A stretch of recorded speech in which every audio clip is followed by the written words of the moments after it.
We are back on Morning Line. Thanks for joining us. Our guest, Davidson County Sheriff Darren Hall. Always good to have him on. And we've got some lines open, 737-7587, but folks waited through the break, and we got Angela. Hi, Angela. Hi, how are you guys? Good. Good morning. Good morning. I have a question and I have a comment. My first comment as a citizen of Rutherford County, I think that, if this did occur over at Sheriff Arnold's house, of course it is to be condemned. However, I felt like it was really out of line for him to refer to the Super Bowl Beyonce thing. I mean, I kind of felt like, it's almost an embarrassment that would even come up. And my question is Robert Arnold still under investigation by the Tennessee Bureau?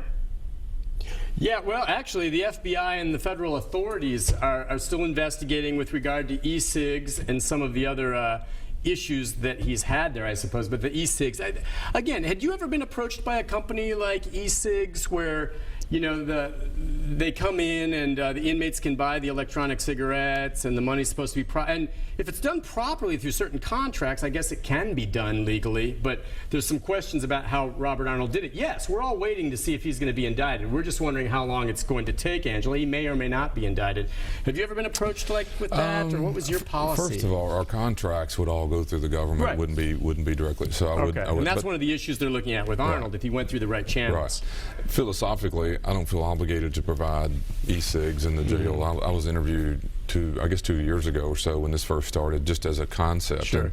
And, we took tobacco out of the jails in 1996, and it really puts the staff in a difficult situation if you've got because now any kind of smoke in our jail is unwarranted. You surely wouldn't. Yeah.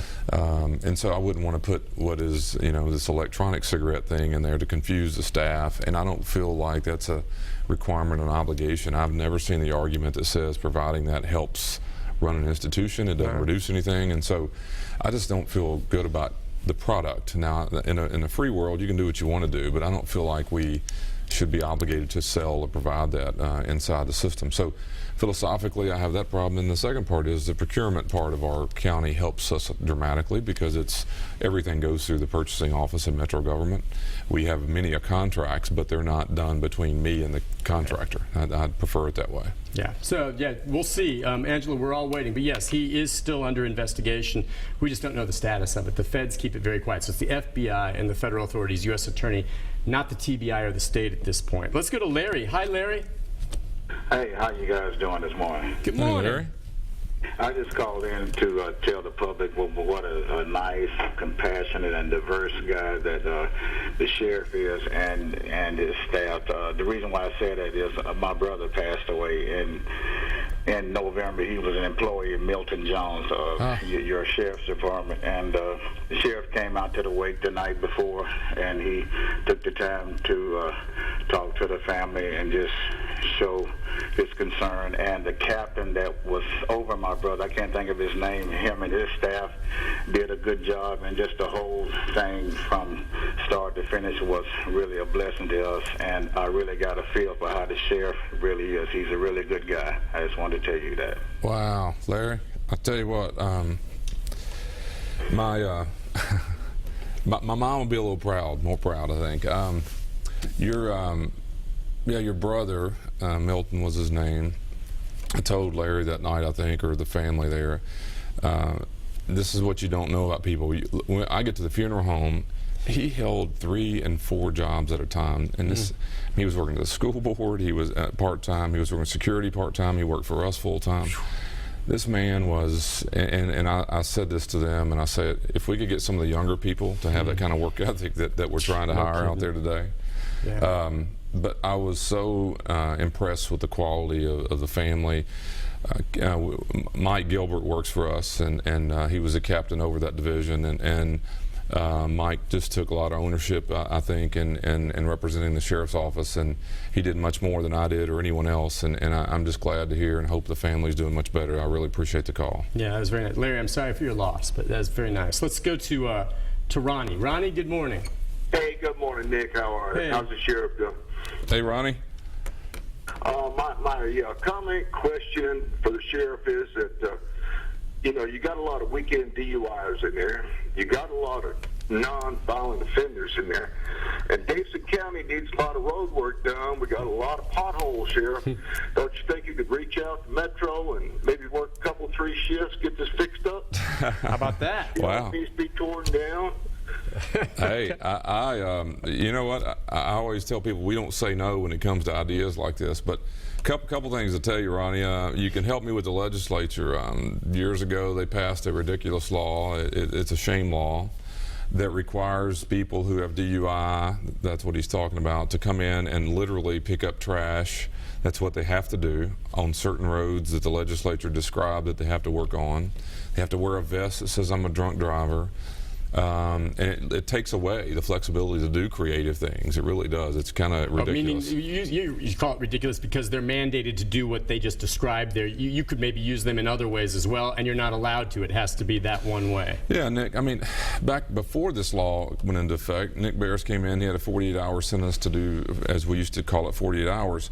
Well, what we would do is, during that 48 hours, we required, the statute required you to attend alcohol education and awareness and all sorts of, and we're trying to deal with what we believe is oftentimes addiction-related issues. And we got 48 hours to do something about it. Now, that's not going to solve the problem, but it helps get you on track, I believe, to when you get released, and we're trying to prepare you for follow-up with what we think you need. The law came in and took the 48-hour sentence and broke it in half and said do 24 hours in jail and 24 hours to go pick up trash on certain highways on certain times of day. It's just, and just so you know, there's no evidence ever, nor will there ever be, that changes behavior. It cleans up the highways for drunk people to drive on. It doesn't really help change the law. And what I think's difficult about it is, think about it, you're arrested. It's Friday night, it's 2 in the morning. You were drinking too much. You got arrested. Blue lights everywhere. It takes hours. Put you in the back of the police car. Bring you down here. Mug shots, pictures. People are watching you. Then you have to go to court in a few days, in a few weeks, in a few years. You're going to court, and they tell you how drunk you were, and what you were doing in the backseat of the car. If that all doesn't shame you, months later, putting a vest on you on a Saturday morning, going out on a highway and picking up trash doesn't change it. Is it not true, though, some of your other inmates, I mean, I still remember while they were out involved during the flood all those years ago, putting sandbags. Could your inmates, some of the others that aren't mandated, help with potholes, or is that completely public works? No, that's a good point. We could do that. He said DUI. I was kind of obsessing over that because I hate that law. But I understand. But the truth is that we do a lot of work with nonprofits and all sorts of kind of what you would call maintenance and ballparks, and we paint and we build and we do.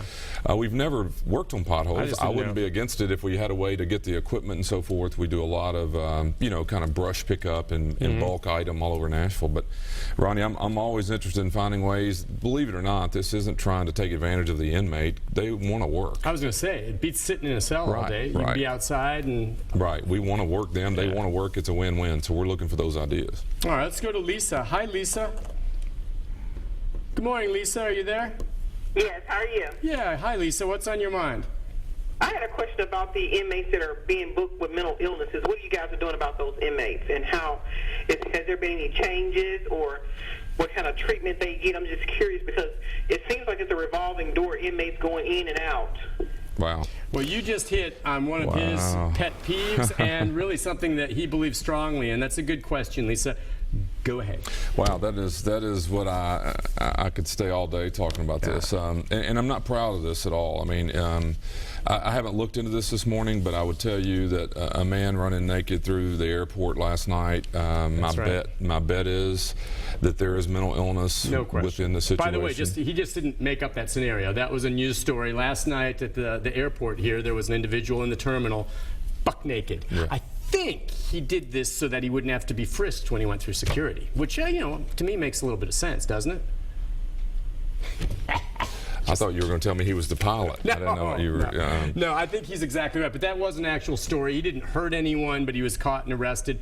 And I suspect he's suffering from a mental illness. I understand what you're saying. He is. And Lisa's question is really, and here's what I would hope you do. Okay, so there's a naked man running through the airport.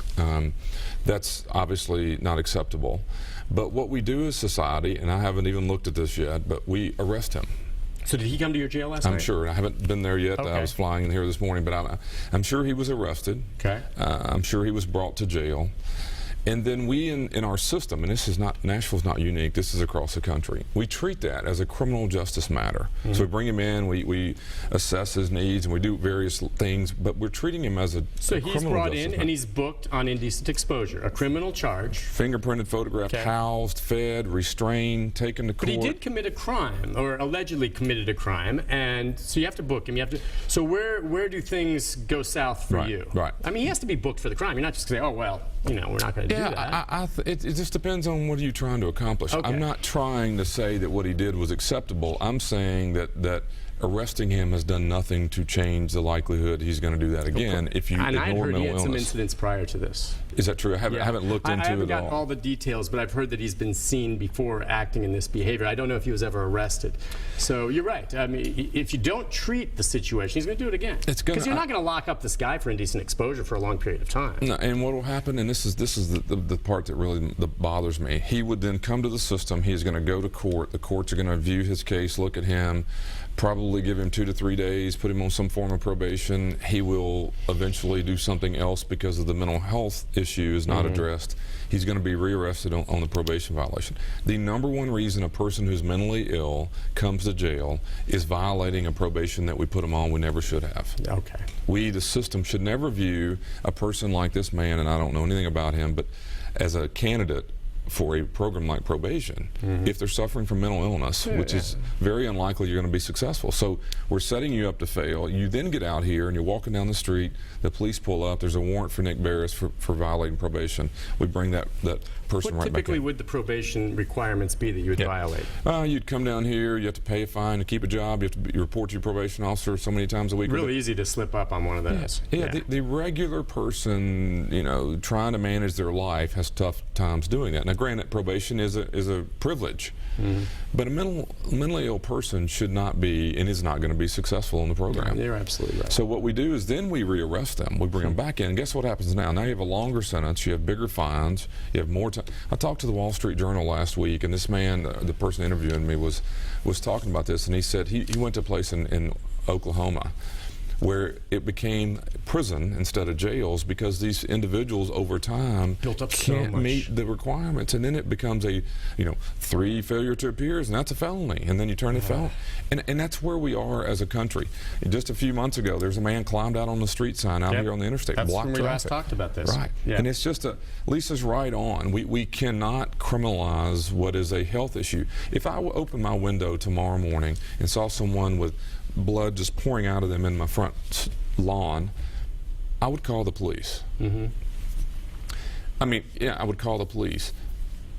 I would call for an ambulance. First, I wouldn't call the police Oh, I see what because you're there's no saying. crime. There's a person laying out there with blood. I would say they've been injured. So first they need help, yes. A person who's out laying in my front yard who was daydreaming about elephants flying around in the yard, I would call the police. Society believes that that is a crime. It is probably a health issue. Well, the first. problem is, I guess, I would probably do that too, even though I have the same understanding you do. I completely agree all with you, do but it. I don't know who else I would call. Yeah, That's my problem. Who else do I call? In the 50s and 60s, we took them to hospitals. We deinstitutionalized that, and we now institutionalize them in the criminal justice system. Yeah. It is but I am too. I mean, our minds are not treating it as a health issue at all.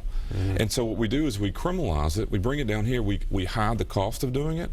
We actually hide the fact the public think that this naked man has been solved because we took him to jail. He'll never do that again. That's just not true at all. Lisa's right on. They will be rearrested over and over until we arrest what it is. It's a mental health problem. All right. On that note, we need to take a break. When we come back, we'll take more calls. I think Lisa has a follow-up and others in our final segment with the sheriff right after this. Stay with us.